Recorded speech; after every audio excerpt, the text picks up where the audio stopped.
everybody, welcome to Board Online, Board Offline. Today we're bringing you a solo gameplay of Heroes Crossing. Now this is a game where, in all those old school RPGs on Nintendo or whatever system is your personal favorite, the Xbox, PlayStation, whatever, where you have the heroes that go to the villages, they suit up, they get magic items and potions and weapons and armor, and they go out and they fight the bad guys, right? Well, in this game, you're not the heroes, you're the guys in that village trying to sell your items to the heroes, and that's how you earn your victory points. So let's get right down to the table and we're gonna get into the setup, and I'll show you exactly what's gonna be going on here.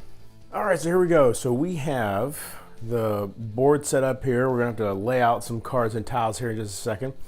Up here is the deck of hero cards. The heroes are obviously who we need to attract to score points.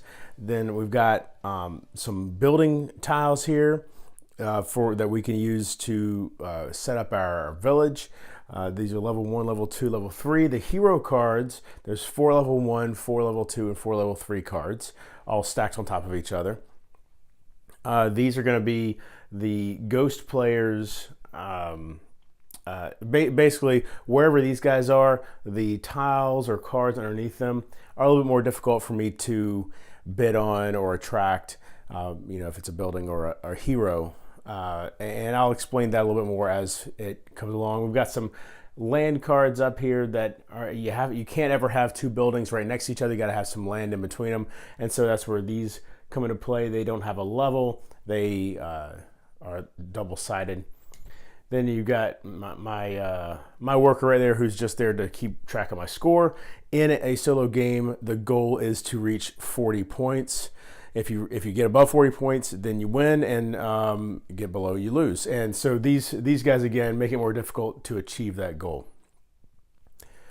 Let's see, down here we've got our action deck, which when we start the game, I'll flip the first one over and I'll show you how that works. But we got our dice graveyard here, just a spot to keep used dice as you use them throughout the game.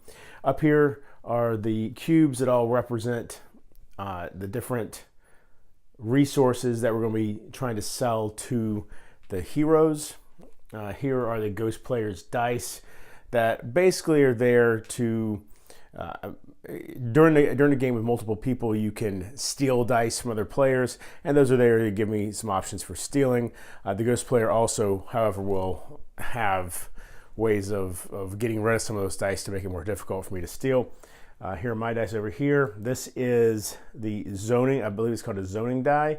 Basically, it shows me which side of my village I'm allowed to build on, whether it's east. I can choose with that symbol.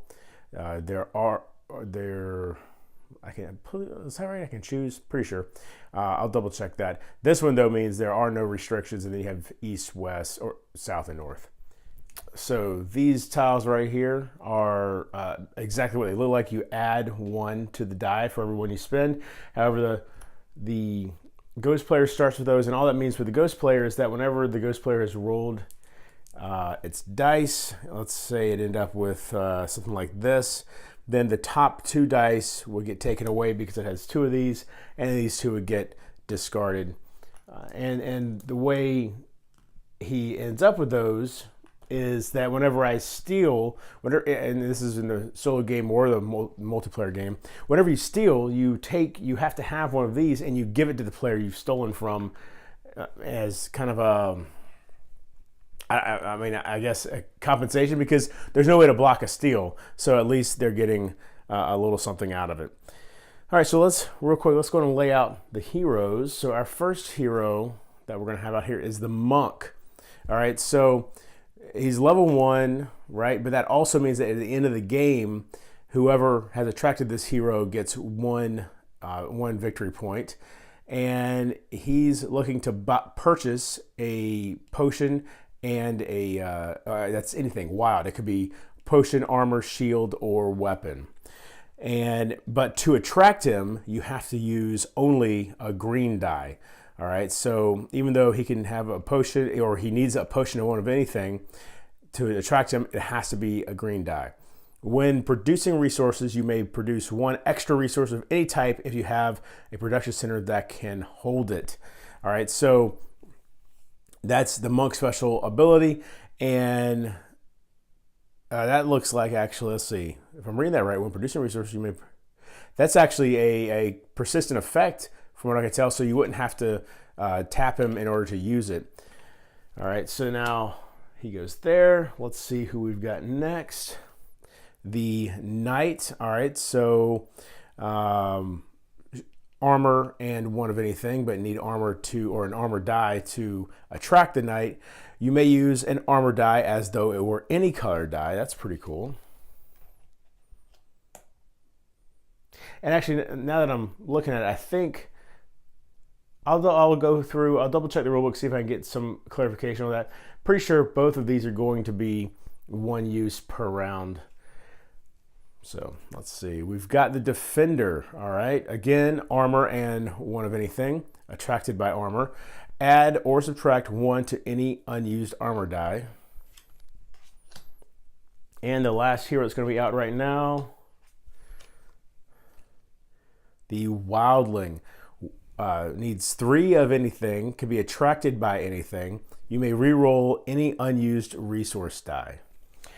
All right, yeah, and I just went and double checked. That hand that you see on each of these powers actually indicates that that power can only be used once per round. So that is not a persistent effect. It is use it once, and then next round you could use it again. All right, so now let's take a look at what our initial level 1 buildings are going to be. All right, we have, oh, come on, the magic shop. Okay, so that's, there's for each resource, there's 2 main types of buildings that go with those resources. You have these that are where they're sold, the shops. Sorry about the focusing there, y'all. And then you also have a place that actually produces it. And one thing with the shop that to show you, so since it's a level 1 shop, I'll get 1 victory point every time I sell something from that shop if I end up using it. We have a, man, I am really sorry about this focusing problem. Weaponsmithy, okay.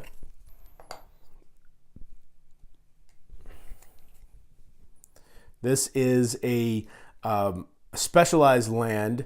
So while a lot of the land is available here, and that's just normal land, nothing special about it, the different buildings that are offered up on the board here will have some specialized land. In this case, this prevents a spy from moving through that land, which we'll talk a little bit more about the spy once I show you my village, once it's set up here in a second.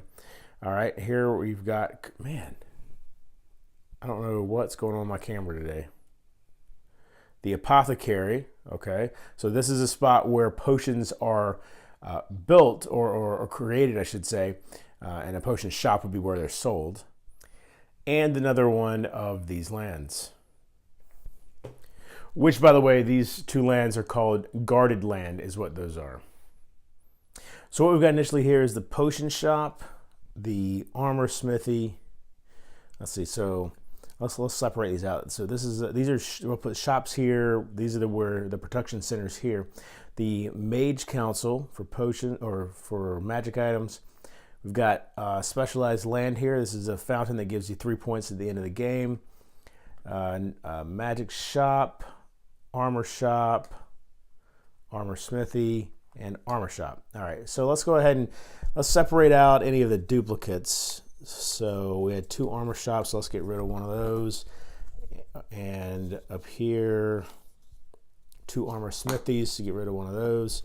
All right, so that leaves us with 6 different tiles here. We need to choose 4 of them, and we know that 2 of our heroes require armor, so let's go ahead and get the armor smithy and the armor shop. I'm gonna ignore the specialized land for now, and then you know what, let's go ahead and magic the Mage Council and the magic shop, and we'll get rid of the potion shop for now. All right, so this is going to be my initial town setup. I've got the magic shop here with the Mage Council right across from it, and the armor smithy here with the armor shop right across from it. And now this also gives me the ability to construct buildings to the north, east, or south. If I end up rolling a west, then I'll have to get some more land to be able to build another building, but we'll cross that bridge when we get to it. Also, the Ghost Player Spy starts on either land in my village, so I'm gonna put it right there. And basically, the idea with the spy is, so let's say that I had a armor built here at the armor smithy. If the spy was here, I can't run. I have to actually be able to physically move this armor through this land to here. If that spy is standing there, well, now I can't do that, right? Because he blocks any movement of goods through that land. So one thing that probably will be something I look at doing very early on is converting this land into a guarded land. And so that's something that I'm definitely going to be looking at doing, because once that's there, then he won't be able to go into that spot. And that's obviously going to be one of my primary trade hubs, at least at the beginning of the game, since everything's got to go through that land to get to the shop that it's going to be sold from. Okay, so that is the setup. Now we'll be back in just a day or two, hopefully, with our full gameplay of this. I believe I can fit this all into one video. And I hope you've enjoyed this so far. I hope you'll come back to watch the actual gameplay video of Heroes Crossing. And until next time, if you're bored online, board offline.